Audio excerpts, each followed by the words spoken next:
Hi, and welcome to our first episode of Making Sense of Your Money.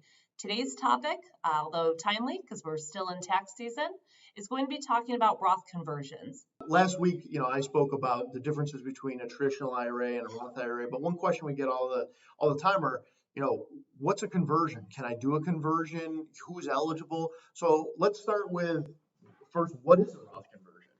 Sure. So Roth conversion is basically designed to make the money that you have in your traditional IRA, move it into a Roth IRA, so that way it has the ability to grow tax-free. So, Jeff talked a little bit last week about those differences, right? In the traditional IRA, the money goes in pre-tax, it comes out taxable. A lot of people don't like that second part, coming out taxable.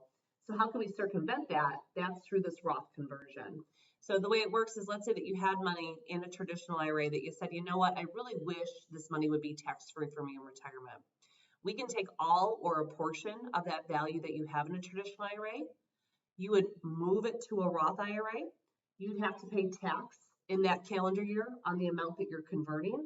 But then everything that you move in there, plus the earnings, are going to grow tax deferred and eventually come out tax-free upon retirement. Well, that's a really cool tool. So when's the ideal time to do that?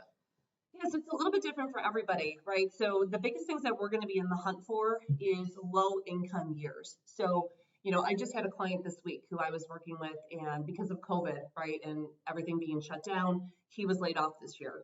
And he doesn't expect to go back to work. He doesn't think till maybe July of this year. So we know that he's going to be in a really low income year. He's a young guy. He's got money that's saved in a traditional IRA. And we started talking about, hey, this might be a really good year to move some of that money from a taxable account, pay a very small amount of tax on it because you're in a low tax bracket.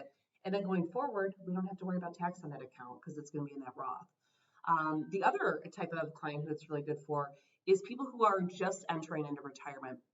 And maybe they came off of those really high earning years and their incomes are low because maybe they just are collecting their pension or just Social Security, and there's not a whole lot of income on the books in that year.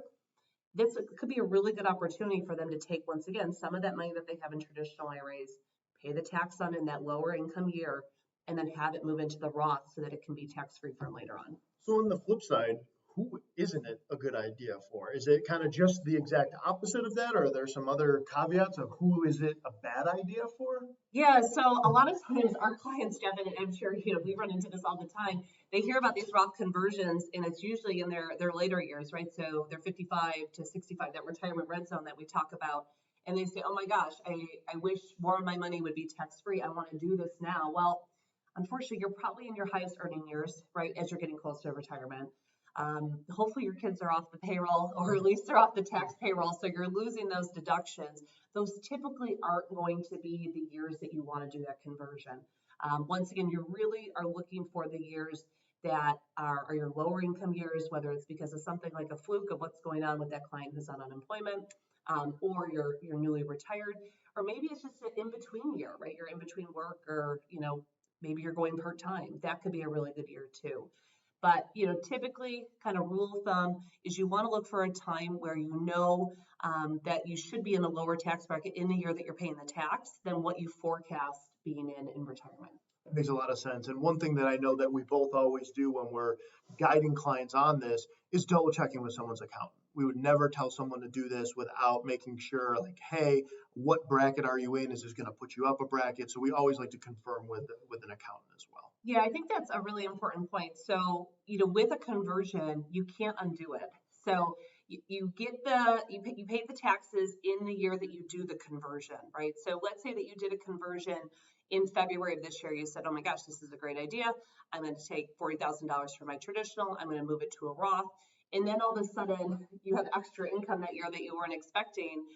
Whoops, right now, maybe that conversion that we thought we were only going to pay 12% on, we have to pay 22%.